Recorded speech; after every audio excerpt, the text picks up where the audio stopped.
Welcome back, ladies and gentlemen, to the Heroes of the Storm North American Regional here for fall, as we get into what is to be our winners match here from Group B, as it is story time with Kyle Laris. The story of Tyrrell persists here at the Fall Regional. I am joined by our lovely members of the panel here, Mr. Dunk, and of course, Jake.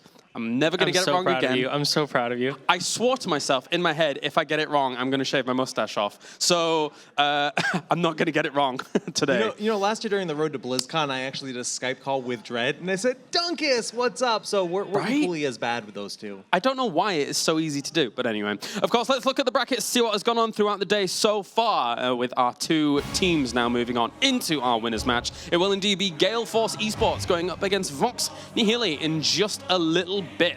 In my mind, it should have been 3-0 to Vox Nihili after that first game, but that is the case. And then, of course, down to the bottom, we have Team Name Change going up against Gul'dan's Game, as that will be an elimination match to see who goes out of the tournament soon. All right, but we start things off now with our winners match. It will be Gale Force eSports, who looked very strong and competent in their first series, and they're going up against Vox Nihili, a team that, well, by my own heart, have already said they loved European meta, and I'm okay with that. They're going to win this one, guys. Don't worry about that. Maybe not. But of course, GFE, very, very powerful here in Group B. Definitely. Coming to the tournament, I mean, they're one of the favorites, obviously, champions at the last regional. So they looked amazing in their first set. That's not even arguable. They looked great in their first set. Vox Nihili, on the other hand, struggled a lot with Gul'dan's Game. Gul'dan's Game, we thought that was going to be an excellent team coming to this event, but it seems like the star power rosters haven't actually performed that well relative to the long-time teams that have just been playing together. I mean, we saw some pretty standard drafts just in general for what that we wanted to see out of the side of Gul'dan's Game, but Vox Nihili, they busted out some unique things. I mean, we saw the Falling Sword in Johanna, and it paired very well with the Engage of Tyr going in with Eldruin's Might, dropping that Sanctification, and just enabling really safe fights for them in the middle of that battle. So, you know, obviously, Gale Force has shown they can do crazy things too, but I'm actually super pumped just to see exactly how these two teams try to mind games each other in the draft. Yeah, we're going to look at Vox Nihili a little bit specifically more first here. And I think that they could have even had a better series in the previous one had they just kind of neatened up a few things, identified a few things. Even in that third game, we clearly spotted that, you know, the Illidan was going very ham on Arthas for a long time during those things, which is like the least likely target he wants to be taking in those games. Absolutely. We saw multiple times the Illidan for pretty much the whole majority of the game was just focus firing Arthas. And it proved really difficult for them because he drew so many resources that it cost his team on the other sides of the fight. And then later in the game, he finally figured it out.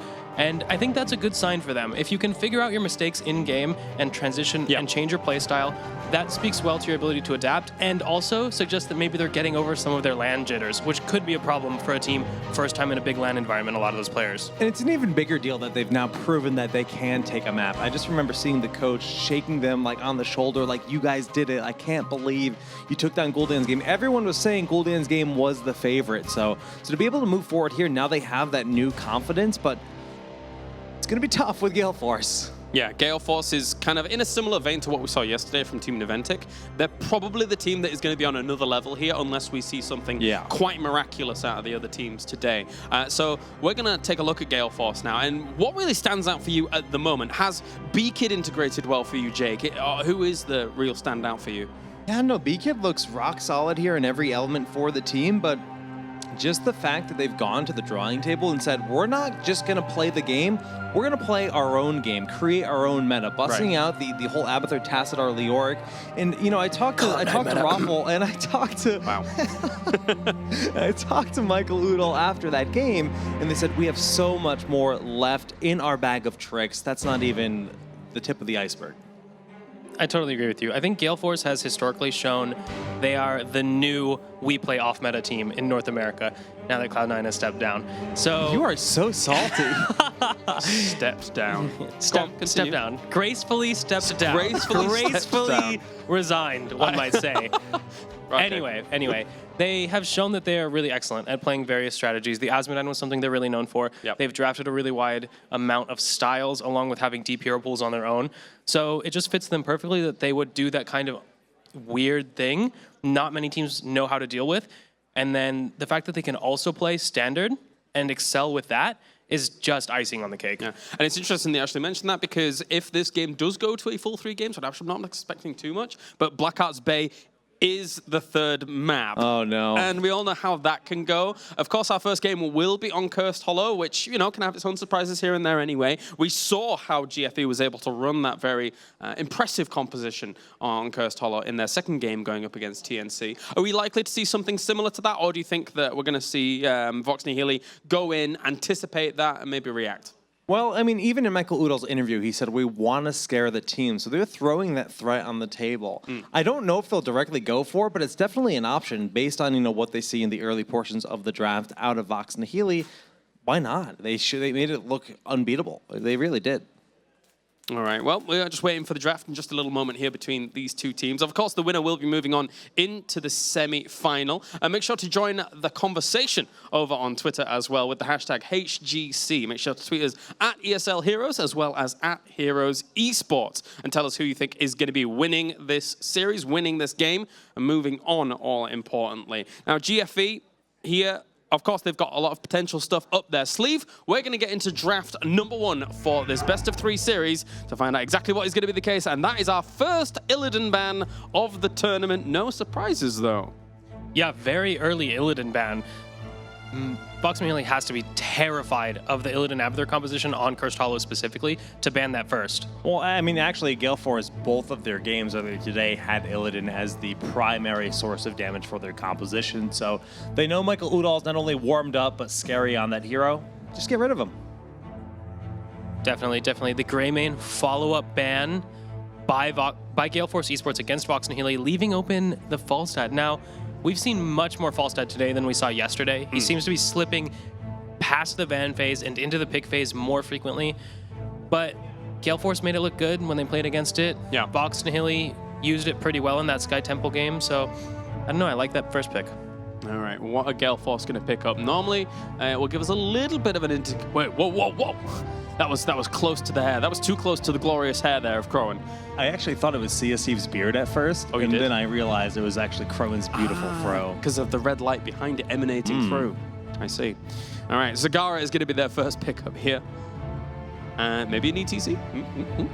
Could be an ETC. If we did see the ETC, I would like to see the Maw comboed with the ETC, just because we've seen that be so backbreaking. And the Nidus network, we've seen it fail now once or twice. So it's not always the game changer that it has been in the first place, especially when you pair it with ETC. The Maw just has so much potential for team fighting rather than needing to play that run around split game. Yeah. I'll go as far to say that I've only actually been impressed with the Nidus network in the hands of Coffin Luck, because, I mean, although it has a great impact to be able to just go across the map and have that global presence to respond to someone like Falstad, Maw can just outright win games, and Nidus, you know, can earn you opportunities, earn you some soak. That's about it. I mean, yeah, I would agree with that. It's an interesting how it's changed, because obviously you need creep on the other side of the map to then place down the Nidus Worm on the other side of the map as well. And when you're on a big map like this, oftentimes you can't get that value because you have to be running between other locations to then set that up, and it can be denied pretty easily, especially by something like Falstad, who has that better global presence. The global presence definitely helps mitigate the Zagara impact. The question I really wanted to ask, which I guess Vox just answered, was, is Tyrael good enough with Greymane out of the game? I mean, we know Tyrael is a super high value tank. We know Greymane is a really high priority range damage, but Gale Force Esports immediately banned the Greymane, left open the Tyrael on their own rotation, and Vox Nihili picked it up immediately. So is this an early Sonya? We're looking at the melee assassins that are available, although she's labeled as a warrior. But with Illidan and Greymane both out, Zeratul obviously is definitely another melee assassin, but I'm thinking of a dive buddy to go in with that Tyrael. Yeah, double warrior, definitely a prominent thing, and Murden could fit in there. But how do you feel about just Sonya? Sonya would be sweet here, but I don't think you need to pick it just yet. It is really good with the Tyrael and good against the ETC, but since you have alternatives like the Thrall perhaps, or even if you have to take another warrior, you can afford to wait and pick up Li Ming, which is that top tier follow-up damage. I was thinking Thrall as well, but then of course you've got to be careful about how you use your Sundering with the Gust at the same time. Like, you don't want that to become an issue when it comes to timing. So let's see what they're going to go for the bans here. Gale Force Esports have a few choices. They could try a little bit more of a support choke because they got theirs coming up, but then do you get into that war with Vox Nihili where they then ban a support and he's like, nah, got you. Yeah, I don't see a whole lot of value for just trying to ban out the supports here, but I actually don't know if they can get a handle on the melees. Maybe they can. Kerrigan has been banned. Vox Nihili, if they ban another melee themselves, they're only putting themselves in even more of an awkward position, limiting their options for the next pick. What are you feeling here, Dunk? Well, the Kerrigan really goes well with the ETC, so I'm kind of surprised to see that be the ban choice for Gale Force. I think they're trying to force a Zeratul ban perhaps here because that is kind of scary. The Illidan's already gone. Zeratul's one of the only real game-changer melee assassins left that Mike Udall plays. So forcing that ban out by eliminating the Kerrigan opens up the opportunity for them to take their own Sonya or Thrall and then draft around that. Right now, Thrall is a threat to Gale Force because the Sunder's good against Mosh, and he's good at handling the Zagar lane, at least early. Sonya would also be good for Vox Nihili because of how good it is with the Tyrael. So Gale Force eSports kind of feels like they're up against the wall here in terms of which melee assassin they can afford to pick versus give to the other team. So do they want to go for an Uther here as well, just for the solidity of Divine Mosh? Or... Whoa, early Lunara. Yeah, I'm intrigued. Like, I mean, maybe if you grab Lunara, you try to snag the Rhaegar and then force them into picking up Uther for that lone support Uther so that their healing is, subpar to deal with the poison being spread everywhere with the splintered spear. But it definitely seems like unnecessarily early almost. Forcing your opponent into Uther here could be big since some of the best Divine Shield targets are already out of the game. We see Greymane, Kerrigan, Zeratul, Illidan bans. All 4 of those heroes love getting Divine Shields. So picking up the Lunara Rhaegar, forcing your opponent to either pick uncomfortable supports or an Uther is a pretty good draft manipulation. Now, I think Vox Nihili could pretty easily take Sonya here. Actually, Thrall looks a little better to me. I think Sonya has trouble dealing with the Lunara Zagara push onto the front line. Like, they do so much damage to that front line while Sonya's trying to trade. I don't think she can win the trade, even though normally it's advantageous against ETC. So I would like to see a Thrall to make the fights faster. And then you can either go Uther for the comfort pick, or let's get crazy in here and go like 7-sided strike Monk and actually enable some pick-off potential to start up those resets on Li Ming. The funny thing is both of these teams have been the teams today that have exhibited Lunara play.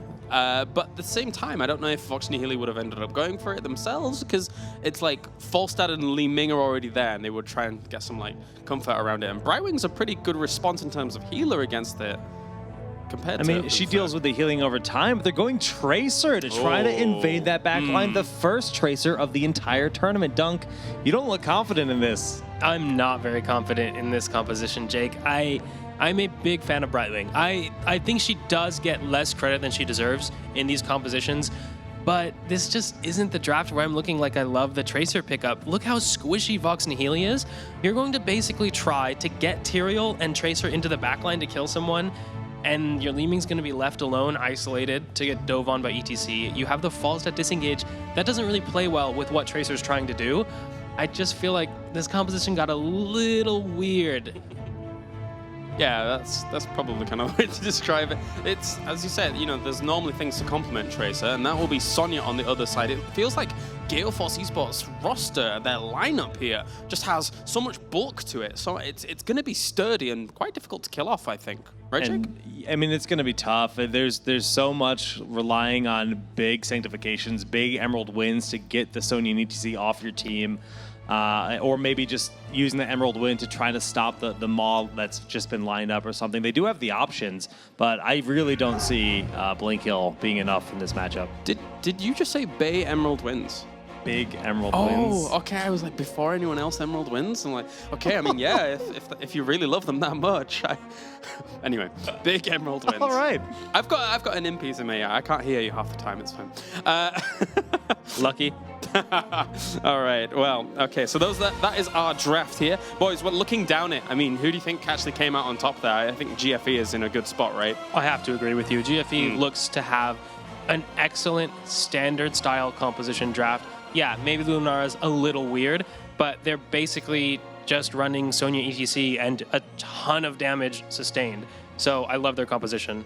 Yeah, and on the side of Vox, their composition is just a lot harder to execute. There's so many more variables that have to come into play, and if they can't line things up perfectly, the chance of them winning the fight is rough. And I don't see Tracer being that powerhouse in the back line. Pretty much the only way you're going to get a kill here for Vox Nihili is like a Li Ming combo over the wall onto a Rhaegar and Tracer follow up within a second or two. Right. Otherwise, you're just not going to have the damage potential. Is Tracer in a bad spot? Because the thing is that if she's going forwards, she's not going to have really good shields with her unless Tyrael's able to put them on. And then Brightwing's not going to be able to heal her up too easily. And then there's the potential of Lunara just poisoning her while she's dancing around during all of this. Is that a problem for her? Absolutely, absolutely. I mean, we've only seen Tracer be really successful either with a Tassadar to enable her to go around the backline. She doesn't have one here. So Hosty on Tracer is going to have to make some miracle plays to get the pickoffs in order to win the game. And also just remember, Lunara is starting to see a lot of leaping strike in this meta. I mean, that's going to do monstrous damage to her health pool. It's going to be rough. Yes, you do have to be worried. We saw this yesterday with Glowering on Kerrigan, where he got on leaping strike, got pulled into the battle with the Kerrigan on Ravage due to that leaping strike. So similar effects can happen with the blink of Tracer. All right, thank you very much, guys. We are getting into game number 1 of our winners match here in Group B. And once again, it will be Gilly and Jayhow to guide us through it.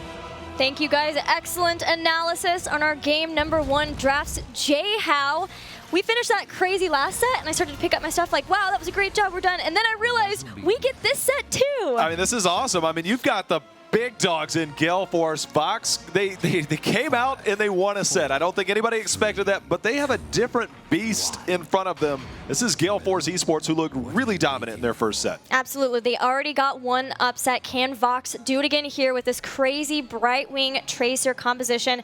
We are about to find out in game number 1 as the lanes start getting set up, and this top lane push for Gale Force could be very, very strong with Lunara and Zagara. Yeah, Volatile Acid being picked up again by a Zagara on this map, so it could be very reminiscent of what we saw before, but already trying to clear up that creep. That's going to be the name of the game for Daihu there on Tyrael. Right. They have already gone against this once. They know that they have to keep that creep pushed back at all times so that they can't start losing the vision war, especially as now it's Lunara versus Zagara. Look at that. Wow.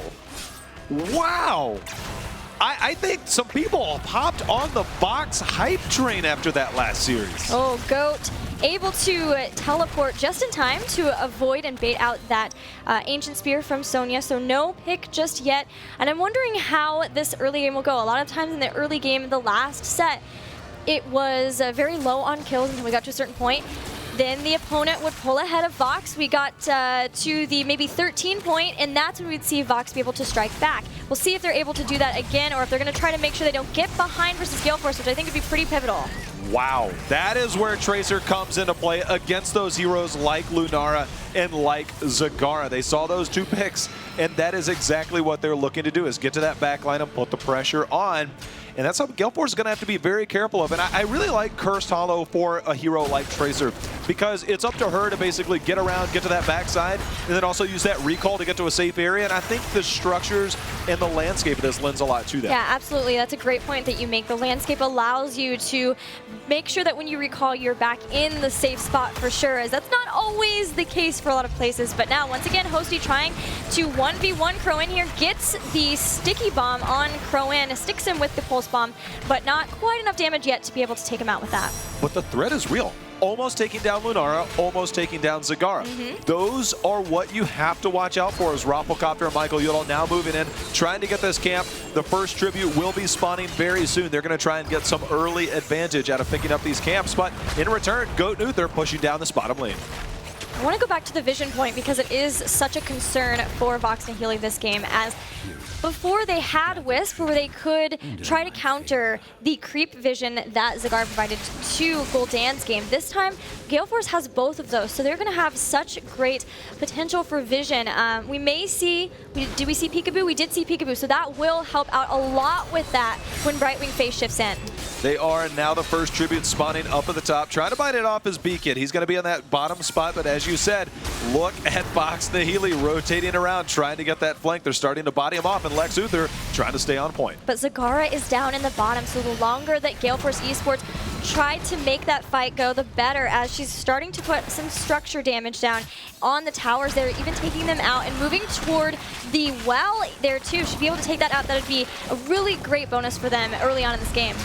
one thing I think we got to make sure that we pay attention to is the fact that Brightwing Falstad, that's double global mobility on this large map. The ability to turn a fight in an instant with those two heroes is something not to be underrated. But speaking of turning a fight in an instant, HotS recalling out away from that poison damage. The Rafflecopter not yet getting first blood for his team, but the push rages on, draining these towers in the mid of ammo and putting some damage on it, looking for those level 7 talents slightly ahead of them, but very close early game from these teams. So far, very even, Gilly. Almost level 7 for both heroes as Vox the first to pick it up. Only one tribute. As you said, the early game may not necessarily be the most exciting on Cursed Hollow, but as the stakes get higher and higher when you talk about getting those curses, once you have those 3 tributes, all of a sudden you start to make plays that you wouldn't normally make. The bosses are there, stuff like that. So Cursed Hollow, oh my goodness. Ooh, face melt. Goodbye. Brightwing melt. That'll be the first blood of the game.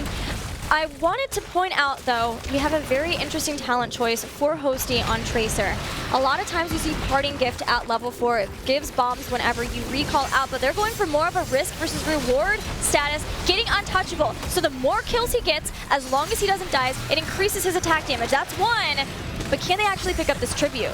Well, Michael Udall went down there. Sonya not going to be around for that. Gale Force realizes it's a 5 versus 4. We're going to go ahead and back out. You talk about interesting talent choices. Wild Bigger was picked up for Lunar. That's that increased auto attack damage, and it's something that we see some people tend to lend when they see a Tracer on that back line. Those auto attacks can hurt a lot, so look for them to try and use that to turn on Tracer when she dives in. Yeah, it has really good synergy too with future talents, whether you want to get Starwood Spear at 16 to increase the range, or even Invigorating Spores to increase your attack speed.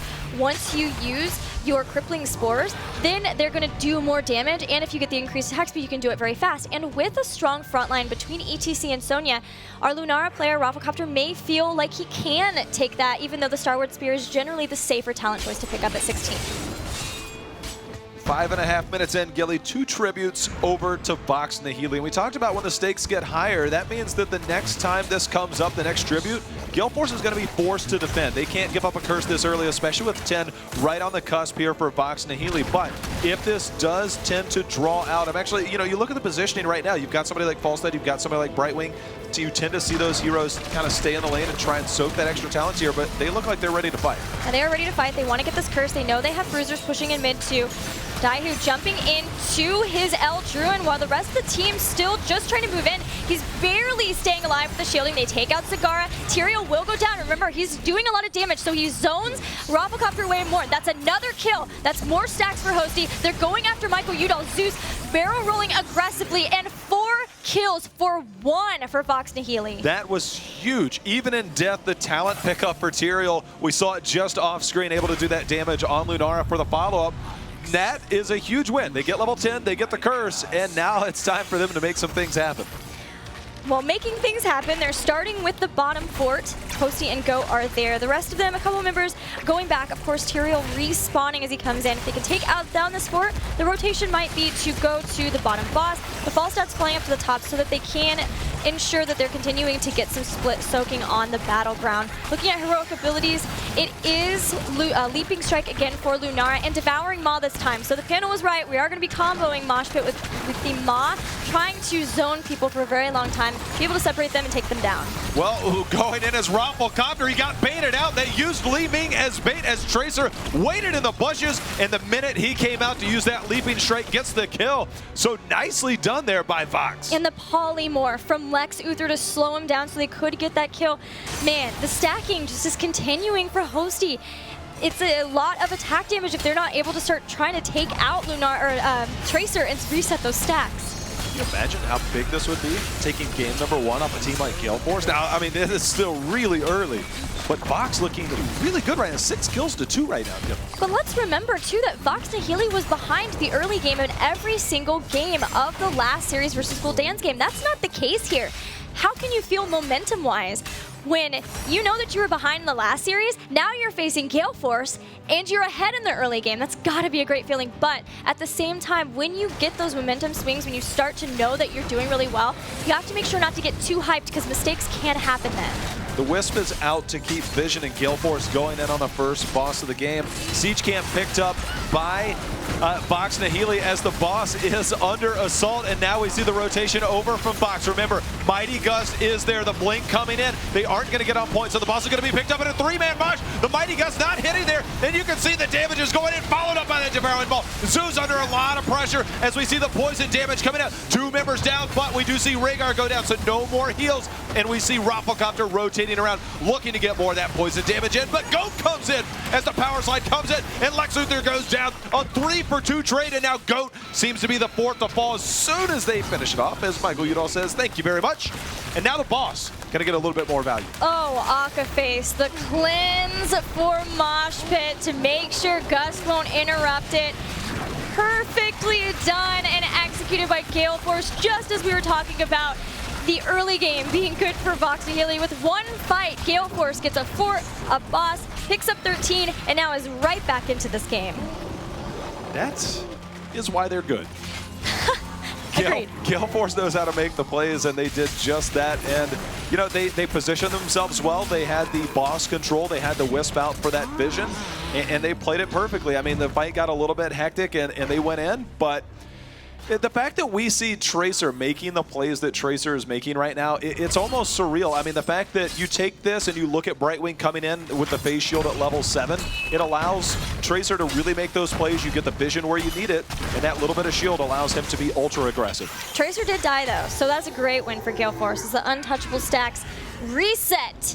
And anytime you have something like that, right, where you're stacking and the minute you're able to take down that stacking person, whether it's Gathering Power, Untouchable, the like, is always a great feeling. It's a sigh of relief for a team for sure. 14-14 now, Gilly, and 0 tributes for either team. It's just a matter of, do they just kind of hit the reset button? Do they kind of play it out, look for their rotations, or do they look to engage as Tracer just being an absolute terror there? Just poking away, but Gale Force, they have no reason to force here. Right, they were not positioned. RNG favoring Falstad and Li Ming, who are already up at the top, so they'll get that tribute while Brightwing handles the push in the bottom. And meanwhile, Gale Force realizing that there is a push happening in the top from Falstad and Li Ming, they're going to try to trade out forts here, and they will get it. They're going to get that. This is what they planned for, but Zoo's looking. The Mighty Gust is available. As you can see, Daihu very low, forced to use the Sanctification, but that is isolating everybody. Rafflecopter using the Leaping Strike to get to the safe side. The Mosh Pit is in again. Tracer already down. The Ancestral is going to get in there, and that is 3 members down for Vox Nihili. It was a great mob for a Mosh follow-up too. And you're right, Sanctification had to be so early there because Daihu was low. They had burned him down, making him use that. And again, with this 3 heroes down, Gale Force says, there's a tribute spawning, whatever, Falstad, you can get that. We'll take this boss on your side that will push onto a keep this time. And this is a little bit backwards from what we've seen from Vox. A little bit slow to start, dominating late, but it appears that we have Gale Force trying to take that strategy. They realize, hey, we don't need that tribute. We're going to rotate to the bottom and instantly push in this keep, and this could potentially be the first keep of the game as the boss is now starting to rotate back.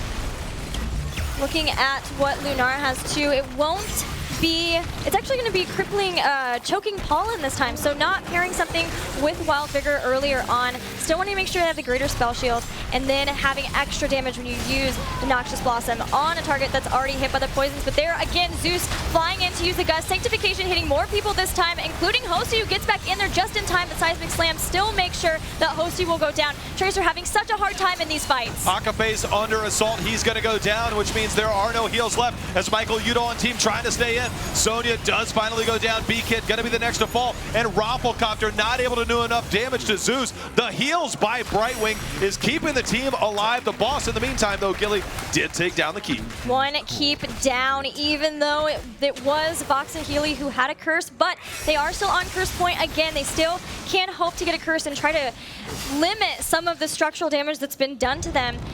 They got a full team wipe, but what have they been able to do with it so far? They are going to get the tribute. They're right in line to get that, trying to push back this bottom lane with the 2 global heroes they have. Got the curse, Gilly. They do. They've completely controlled the tributes. Gale Force has sacrificed them at times to get something for their own, but at the same time, this is now curse number 2, and after that team wipe, this is potential for them to try and get a little bit of push. They got good value out of it earlier. All the forts are down on the map. It's just a matter of how aggressive do they want to be right now.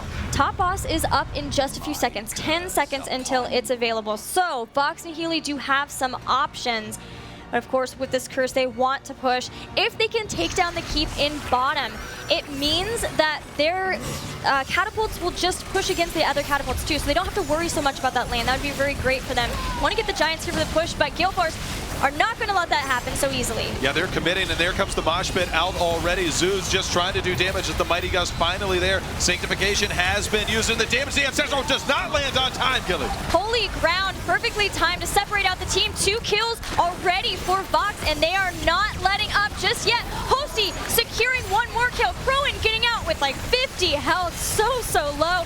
But with this 3 people down, now Vox, in the last few seconds of this curse, can take down a keep. They are threatening big time. The recall right during the middle of the leaping strike by Rafflecopter. They're posturing for core. They are on the backside of this keep. Are they going to go in here, Gilly? Still 20 seconds, 20 plus for the rest of the heroes. Ma is up. Shielding there. They have healing, but pretty low on health.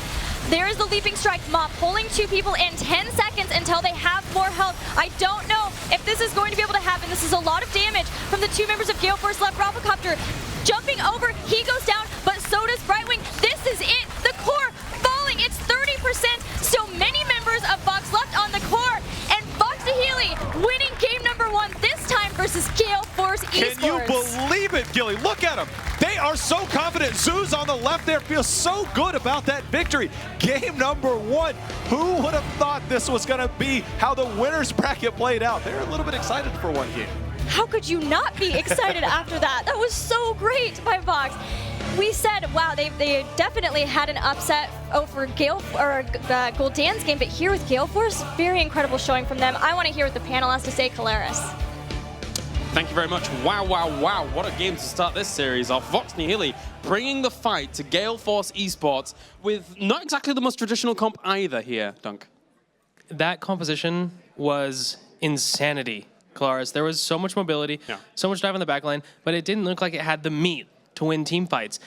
But we saw in that late game team fight, as soon as Gale Force engaged without their huge heroics, without the mosh pit, without the Devouring Maw available, then all of a sudden the chaos that could ensue and the split team fight was a huge advantage for the Vox Nihili chaos composition. Yeah. I mean, that Mighty Gust that pushed them all into that bottom keep and then the Sanctification to just make them all invincible alone was so very clutch. But you can see even pre-level 10, they're going in, bringing the pain, forcing the Mac on their side of the map. Dunk, I mean, just the early game in general, what were you feeling with this composition? Well, you're totally right. The early game does have something to be said. Okay, gotta call out the cleanse. They mentioned in the cast, but that cleanse was very clean by Rhaegar to interrupt the Gust. Did result in their team winning the fight, but this is what I'm talking about. The Sonya here just does so much damage. Anytime she gets to connect with any target, she mauls them.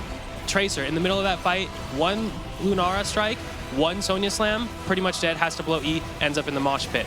And then, every time they clash, it seems like the Sonya is getting so much work done. But this fight, look at the cooldowns are still on cooldown for Gale Force. Those huge cooldowns, the 100-second cooldowns, 120-second cooldowns, just take forever to come back, and they engaged underneath that bottom keep. And it was really good of Vox Nihili to capitalize on the difference in cooldowns for those heroics. They all have 60-second or less heroic cooldowns. Gale Force, 120-second mosh pit, 100-second maw. Absolutely beautiful for Vox Nihili to realize they could actually take that fight because of the cooldown differential. Yeah, there were cool moments as well, like where obviously Lunara has a little bit more mobility than most heroes when it comes to just off mount. But it was really negated. You know, there was moments where it was completely negated. Tracer really doesn't care at all. She'll just run you down anyway. And likewise, Falstad's not too bad at dealing with it too. So Lunara lost one of her main components in some of these instances that did kind of work out. So GFE down 1 game now. Surely at this point, you've kind of rattled the bear. I know it's not Misha, but you've rattled the bear. You've got to do, like, they've got to be angry about this. Well, I mean, I know Gale Force is not expecting to go down in this series. They weren't expecting to lose a map in general. I mean, I was talking to Raffle, and he's like, wow, I really didn't expect to face Vox Nihili, but, you know, it's okay. We'll beat them. And just pure confidence for good reason, because Gale Force looked so dominant in their first series. And even versus Gul'dan's game, Vox Nihili, although they won in the end, it was very close. It wasn't, you know, it wasn't necessarily a clean, clear victory from them. So to be able to take this first game off, I mean, is this when we see Gale Force pull out their true super secret strats, or do you think they're going to go full standard here? I think if you're Gale Force, you don't go crazy yet. It is still in the group stage. You still have another life, even if you lose this match. They don't expect to lose the match, but still, you can play standard and win. You just have to play cleaner than they were. The problem wasn't that they got outdrafted. The problem wasn't that they played super bad. They took one bad team fight, and then Vox Nihili just did a perfect job of capitalizing on it. They got the curse, and they rolled. So it's all about trying to refocus and not being overconfident, making mistakes, trying to take too much advantage with what you get. Well, the next map is going to be Tomb of the Spider Queen. I think GFE probably has options here, some involving hoops, who would know? But obviously they like that a bit more on other maps. But it is certainly possible here. Of course, though, if Kerrigan is able to get through, still a bit of a powerhouse on this map. We're going to go into the draft now and see what they're actually going to bring to the table. Falstad and Kerrigan do get banned down. Vox Nihili realizes it's quite a substantial threat on this map. Absolutely. The Kerrigan ban makes perfect sense on this map, given that Gale Force's first pick. You don't want to have to deal with the Kerrigan on this map. The fact that she just dominates rotations, she blocks off so many of your pathways in the early game, it's just difficult to play with against.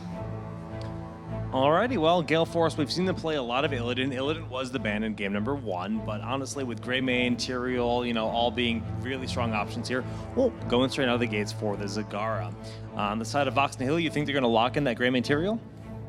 It seems like the default response. I mean, I'm not sure it's great on this map, because this map really does prioritize wave clear, lane control, and the thing is, those two heroes are amazing. Tyrael, Greymane, both fantastic, but between the two of them, you lose out on a lot of potential lane control.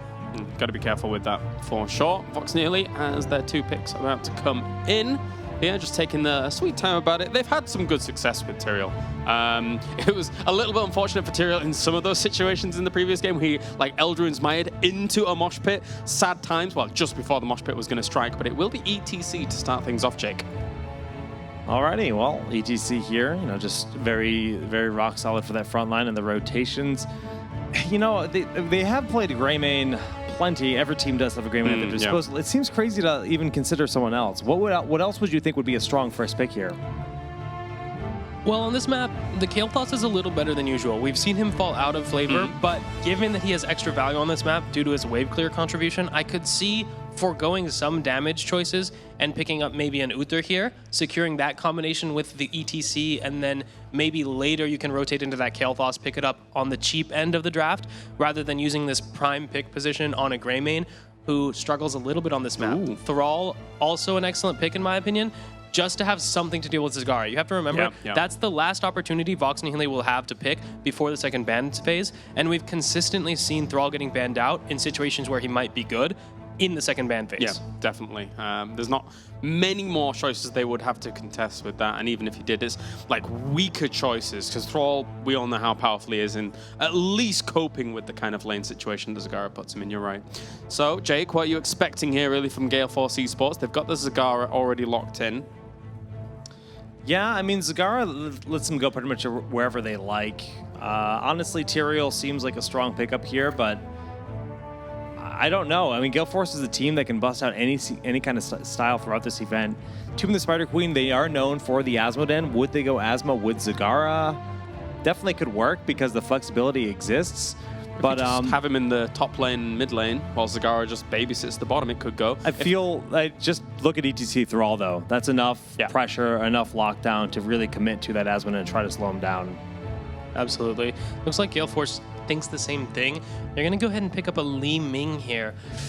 A little bit of a concern for me right now, because I think you can still go Zul, actually, on Vox Nihili's team. You can end up putting Thrall in the solo lane and then putting Zul in your rotate on the rest of the map. You'll end up putting a ton of pressure on with the ETC plus the Bone Prison. It's a lot of threat. You'll have infinite wave clear, and then you add on the Kael'thas that you can expect to pick up in the late draft phase, and that looks like a dominant composition to me. So I'm a little concerned about picking Li Ming here, which can get blocked by those skeleton summons so easily. It's definitely something we do have to consider here. They may end up banning it. It might be one of their prime picks for that. Coming forwards. Do they go into a support here? Maybe an Uther? Oh, Muradin joins the fray. Interesting. We have not seen any Murden at all today, if I'm not mistaken. Not today, no. First one today, Once or twice yesterday. We saw him yesterday.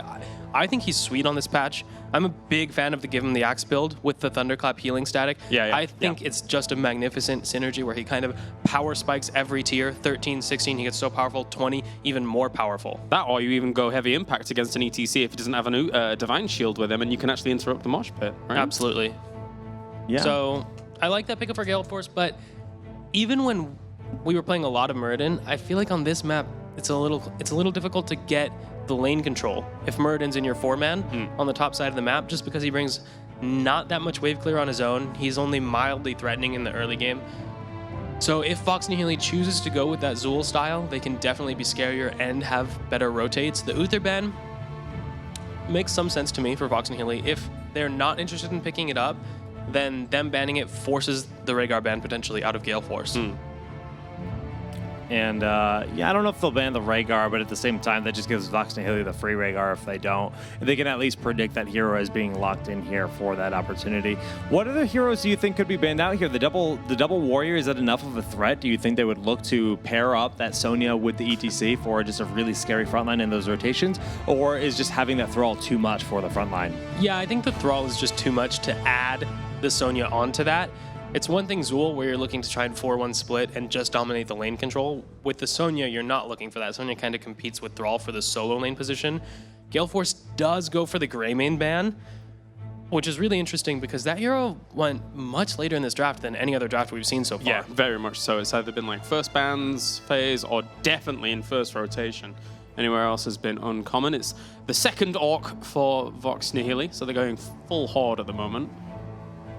It seems like Gale Force had something planned here. They went with Zagara.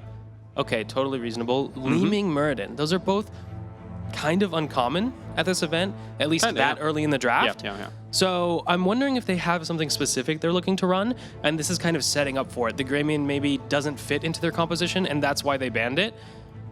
Don't they have to be kind of careful now with the Sylvanas on the side as well? There's Sylvanas Thrall, which has a lot of power early game. Of course, he has Zagara to kind of deal with things alone, but elsewhere, don't they need a little bit more oomph behind them early game, Gale Force? Absolutely. Gale Force has to get something to deal with wave clear right now. Yeah. Leeming, not the wave clear champion, and Muradin as well, not a wave clear champion.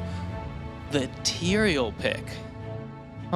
This last pick has to be something fantastic. I mean, I'm trying to think of like what that support would be, though. I really don't know. Their damage is going to be very light. It is definitely going to have the dive potential to just try to seclude one target in the back, but it's not even like the back end of Vox Nihili is super weak. Sylvanas is slippery enough on her own right. I mean, maybe Karazim for 7-sided?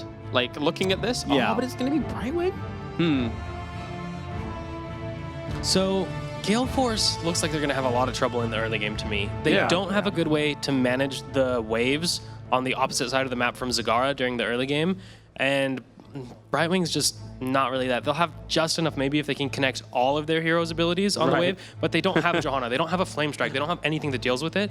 So Rhaegar, Lightning Shield on ETC, ETC walks in the wave, Sylv plus any DPS will absolutely eliminate the wave instantly, and then they can rotate. And if at any point Gale Force falls behind, Vox Nihili can abuse them by getting onto a wall, because Gale Force doesn't really have kill pressure in the early game. Ooh, and a Kael Fast rounds out Vox Nihili. They have so much in terms of these lane controls. Yeah, as if they needed more lane clear. I mean, Kael'thas is just a monster for that here on this map.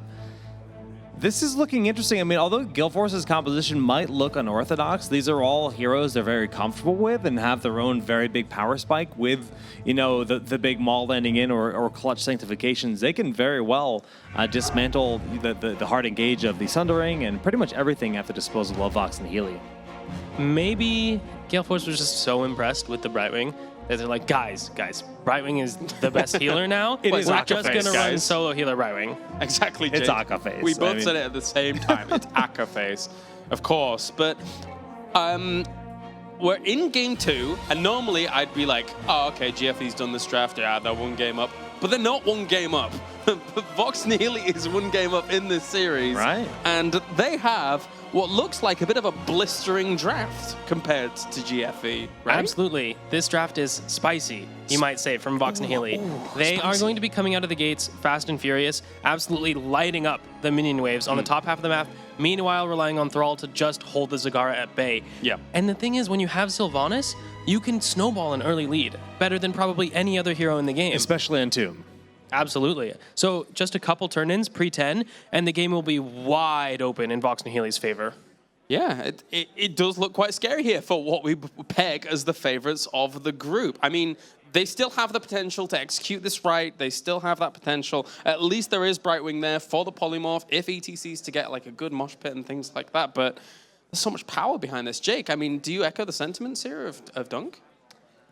I'm a little worried about the early game of Gale Force. I truly am. It's just Vox Nihili has so much control. They're going to be so much quicker on the rotations left and right because of the lane clear. And they're the one that are going to be really able to control the rotations and the pacing of the game, forcing Gale Force to respond to them. Yeah. All right, well, we're going to take a look at who is playing what here in game number 2 for Vox Nihili going up against Gale Force eSports. And at the moment, the current reigning North American champs are on the ropes. Who are we looking out for here, Dunk? Well, of course, you have to keep an eye on Crohn's Li Ming. Everyone knows that. And Gale Force looks strong in the late game, but I really want to keep an eye on Goat and Daihu if they have that ETC Kael'thas synergy that provides the scary early game and will allow them to snowball.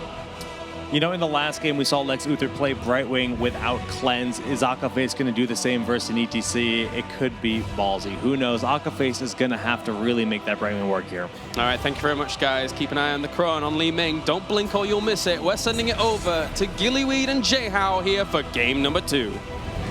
Vox Nihili one game away from sending Gale Force eSports back to the Deciders match and being able to get out of their groups, and more importantly, potentially not having to face Naventic in the semifinal phase, where the winner will go here. I think that's a pretty decent incentive to go ahead and say, hey, let's go ahead and get the win here. That's not bad. You know, I've been so impressed with Vox Nihili as we look at the games before. It's almost like they're the team fight bullies. I would kind of like to see them go against Naventic and watch those two teams duke it out. But game number 2 here between Gale Force and Vox. Gale Force, what are they going to do to try and even this up? One thing I want to point out, too, that Vox Nihili has told me before is Tomb is their best battleground.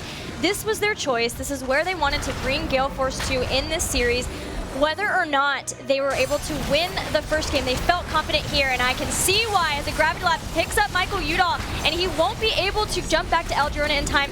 The explosion damage hits Daihu, but he stays alive through that first kill. He does have even in death, but that was ETC, and he's got a little bit more health than most, and not able to secure that kill. But man, Vox Nihili, this is a little bit different than what we saw last time. A lot of people were on the Vox train, but now we see Kael'thas coming in. Akaface. Goodness.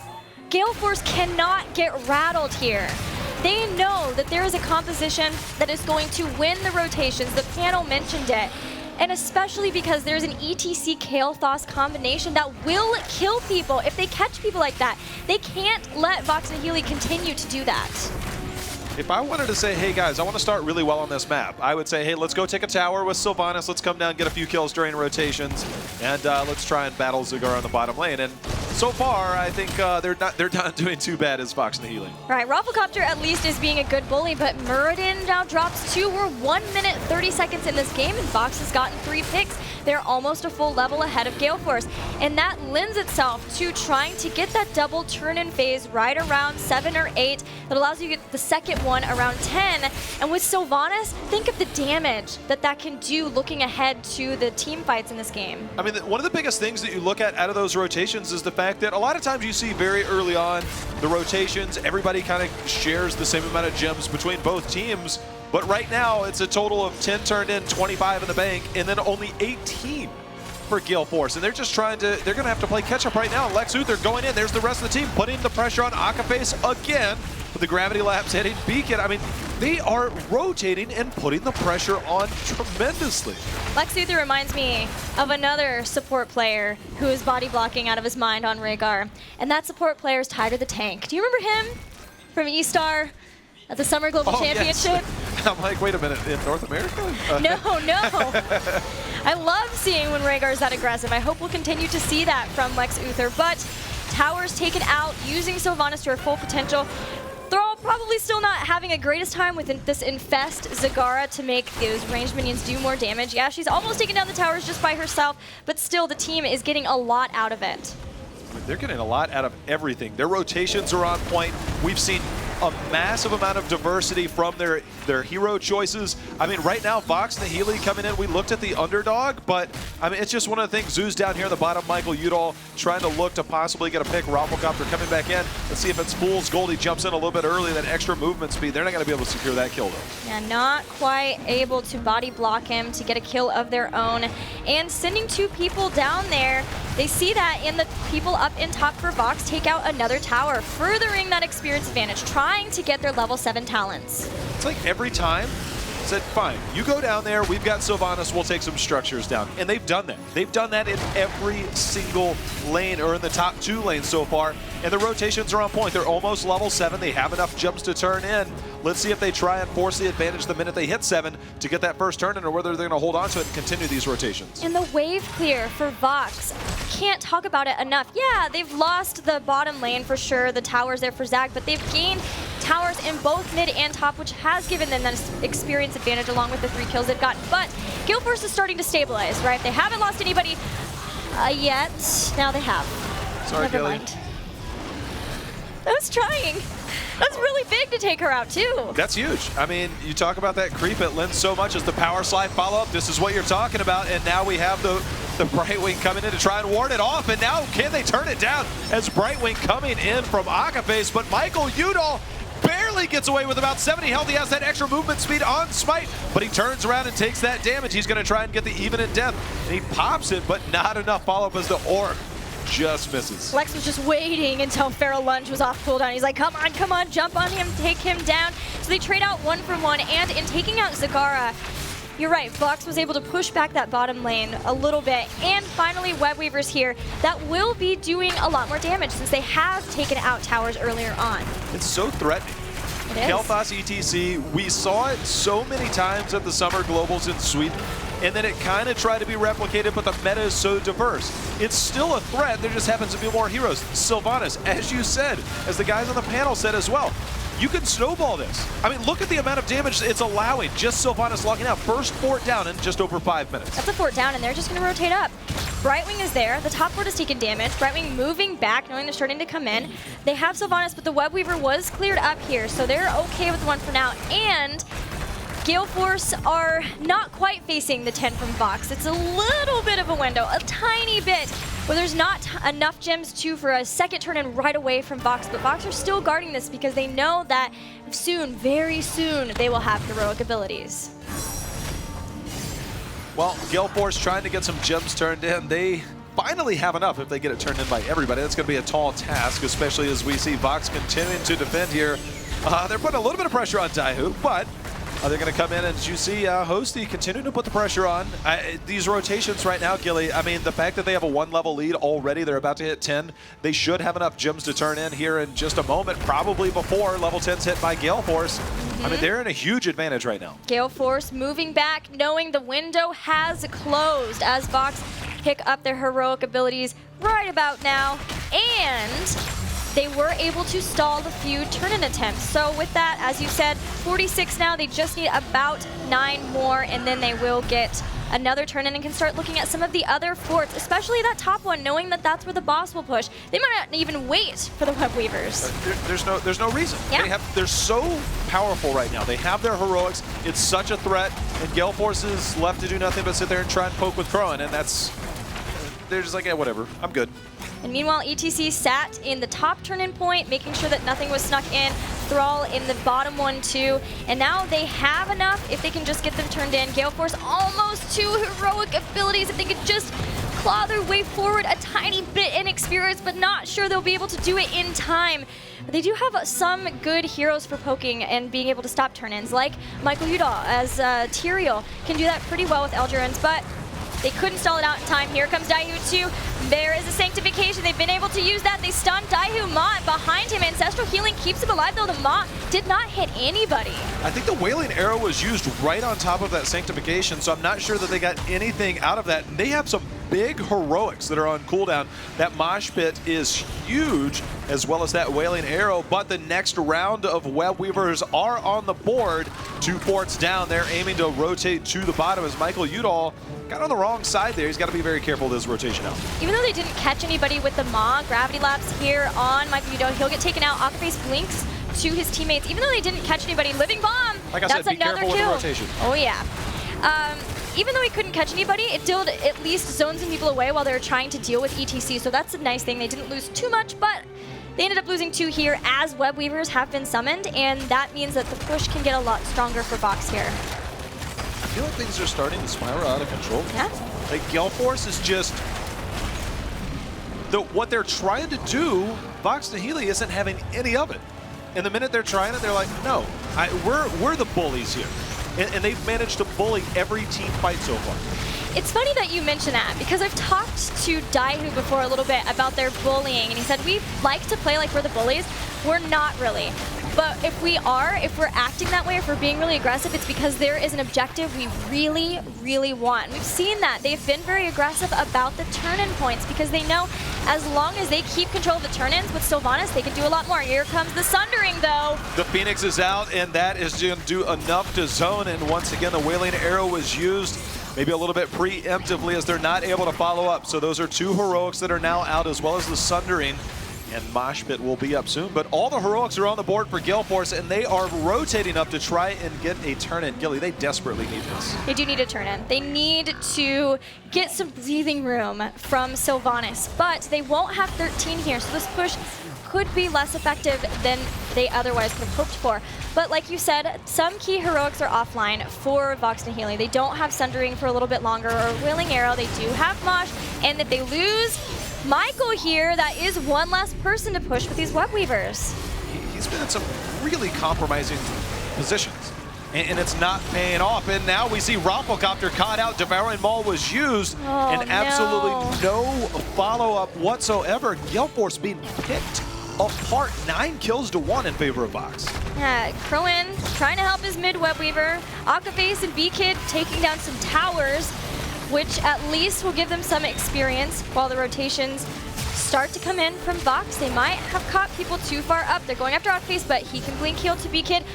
Very fast follow-up, though. Does he have the other charge? There's the other charge, and they get right wing away. A little bit of a juke there, nicely played by Aquaface, but the damage is done.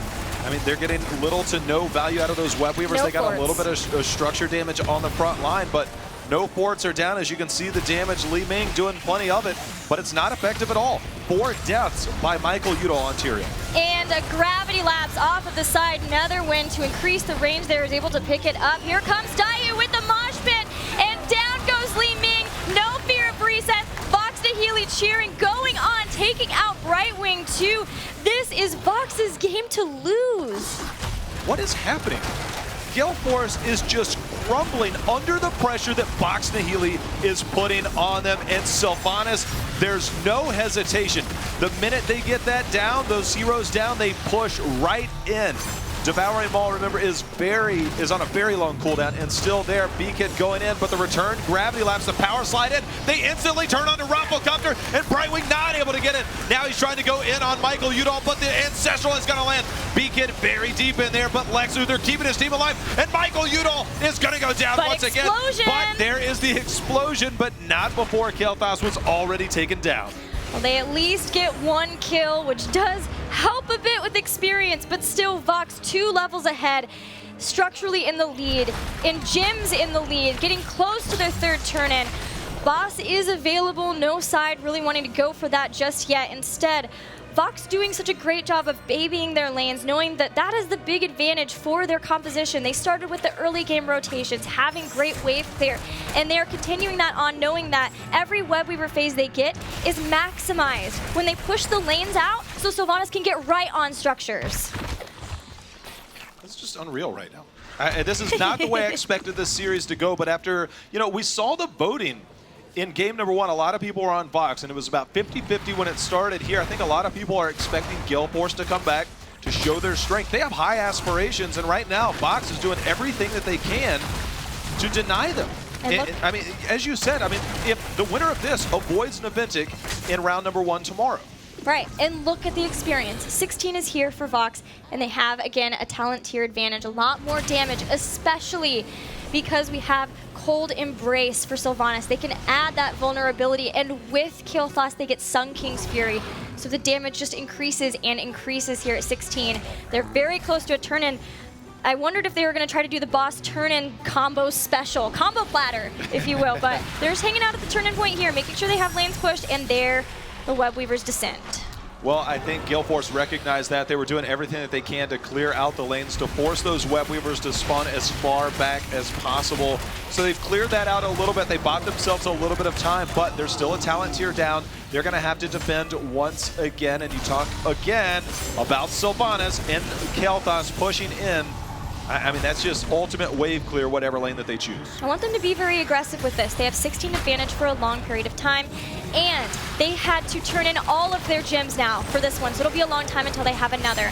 Web Weaver with top. They know this is the most important lane on Tomb because of the boss positioning. They take out towers. Web Weaver's still very healthy. Sylvanas can lightly go in, make sure she's throwing down when she can to take out the structure, make sure it's not helping with the defense of this, and they're even blocking some of the leaming damage. Just try to take out this keep with this push. Yeah, they're committed right now. They're continuing the push. The Phoenix was there to zone, but it was nicely blocked with a stun down on the bottom. Singling out Rafflecopter once again. Devouring Ball is there. Nice blink in, but the Mosh Pit is out. The Ancestral does land on time. The Sundering in return is going to split them up. The fort, or excuse me, the keep not down yet, but Beacon gets power slid on, goes in, and it's a trade, but that is not what Gale Force needed as they continue to try and put the pressure on. Grunt looking for those resets, not able to get them. No, but they protected the keep. The Goat was trying to bait them out, right? He was looking for another gravity lapse. They know if they can hit one of those, they could still take them out, but they're not done yet. They might have lost ETC, but look, bottom Web Weaver has taken out towers. The mid keep nearly down. They have done significant damage with this Web Weaver push. Looking at the minimap, Gilly, I mean, the amount of structures that are down on one side of the map versus the other, red is so fragile right now, and that's Gale Force eSports. They now find themselves down a level and a half. The only saving grace for them is that, as you said, before that started, all the gems had to be used for that last turn-in. They have 22. This is an opportunity for Gale Force to either try and force a fight before 20 or try and find some way to get some map control back. Right, they are heading out to the battleground. They're going to start the turn-in for Rafflecopter. Get the gems away from them that they can, so they don't lose them if somebody goes down too. But they would like to ideally get them turned in first, but there goes Daihu again. Follow-up from Goat has been so good. That Sanctification was out of position. Daihu so low, he manages to get the self-heal and stay alive. I mean, it was like, Akape said, I dare you to come in. I'm coming in and I'm going to be just fine. I'm just going to dare you to make a move. Except he did. He played with fire, literally and figuratively, and he got burned. That's a great reference that you make there, because Kael'thas, I get it, yeah. The fires are real, as is this boss pressure, because now with no support here, double warrior, what do Gale Force do? They do have Ma. They don't have Sanctification. Oh, this is a tough spot to be in, J-How. Here we go. Michael Udall very low on the bottom end. He's trying to get back in. He does sacrifice himself. He's going to try and get a little bit of damage. He does get the kill onto Thrall, or at least somebody does in there. But Tyrion's a trade 1-for-1 right now. And Hosty, there's that heavy impact coming in to get that stun to help secure kill number 2. And Gale Force is managing to stay alive. They stopped the boss pickup. They still have gems to turn into. And with 2 kills on big damage dealers, finally, that will be a turn-in for Gale Force. Very, very important here. They send Brightwing back to protect that keep. They still haven't lost a keep, so it's so good. They're not having to deal with catapults while all of this long brawling goes on. It allows them to at least clear up the lanes and start to regain some semblance of map control. They'll definitely be able to get some structure damage in, but you can see Brightwing in the bottom trying to allow that to push up and go. There's also no Sylvanas help for 20 seconds for this defense, which means that you can't just stall out some of the minion waves that go along with the Web Weaver. And with this fort being so low, it's a little scary for Vox Nihili to try to defend at the fort here, so they're going to have to let it go, move back. Brightwing, meanwhile, is doing her split push thing best, helping out the Webweaver in the bottom. This will surely get this fort. Just opening up this map for them to get these forts down allows them to manipulate and maneuver around the map in a little bit more aggressive positioning. Right now, they've pretty much had their backs to the wall this entire game, and now they're starting to turn it around. They are by no means out of the woods just yet. Level 20 getting closer. The Phoenix getting in the zone. They're like, hey, we got to get out of here. Yep, that is it. The end of the top Webweaver with only minimal keep damage taken by Vox. Rotations to finish. The other Webweavers have started for Vox, but Galeforce eSports, in taking out both of the forts that were up, got some of their experience out of the bank and caught up here. So they're right behind Vox for Storm Talons.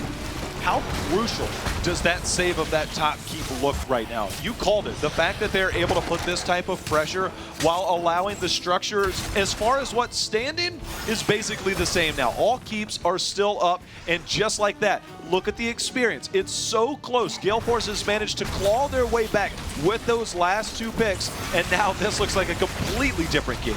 That's a pretty even match at this point, even though it was 17 kills to 5, like you said. They have caught up. They no longer have to worry about talent tier advantages. They have all their big heroic abilities.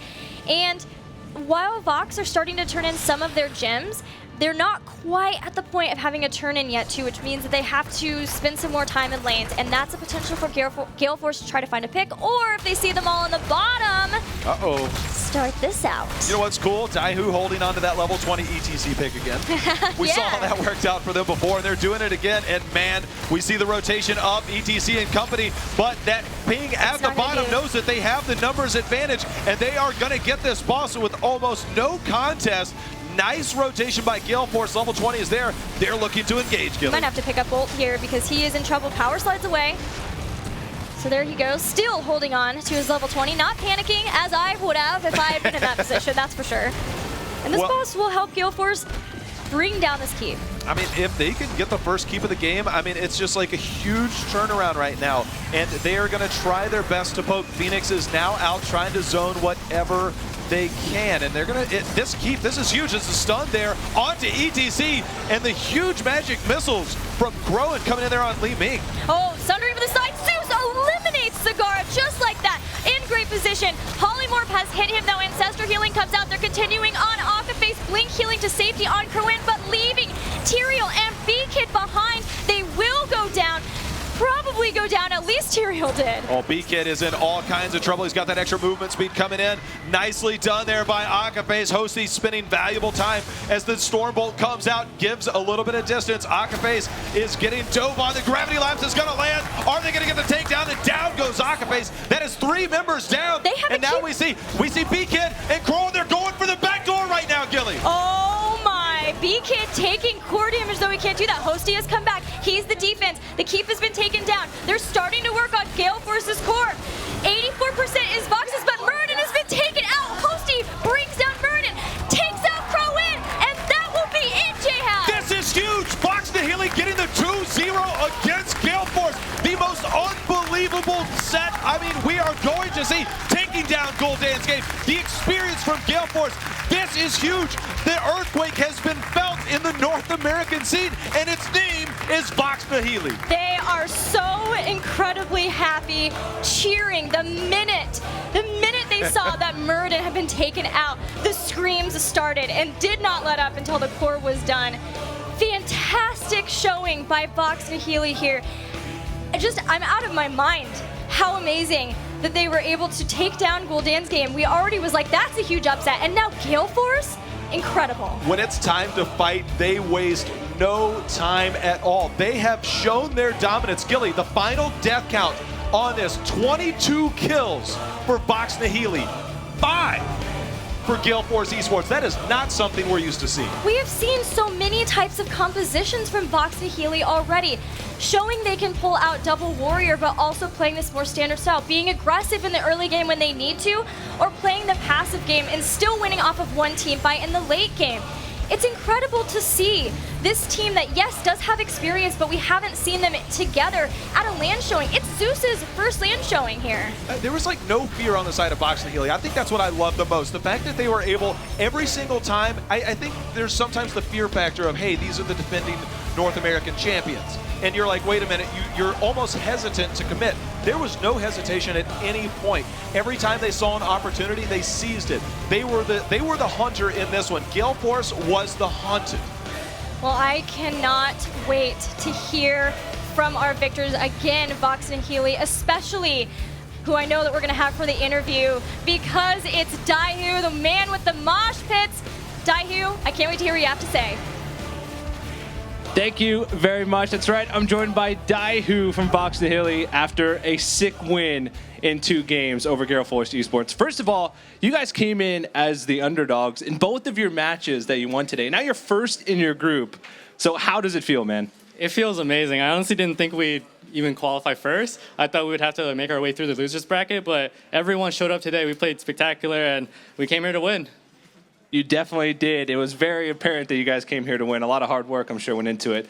Let's start getting into the gameplay a little bit. I want to talk about game number 1.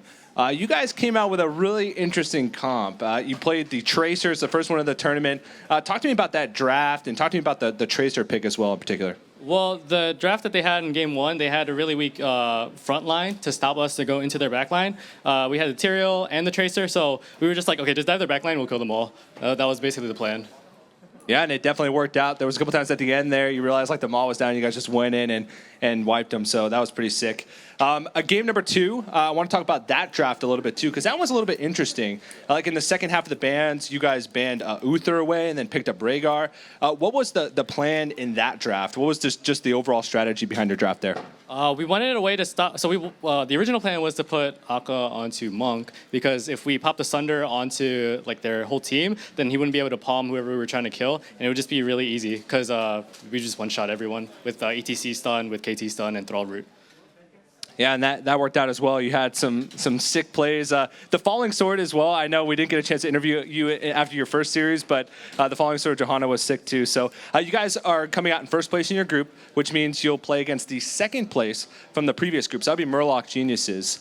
They had sort of a similar story as you guys. They came in as an underdog in a few of their matches. How do you feel going into that semifinal matchup tomorrow against Murloc Geniuses? I feel very confident. Murloc Geniuses would be a really good matchup. I respect everyone in their team. They're all mechanically good. They work really well as a team. I think it's going to be a really good match.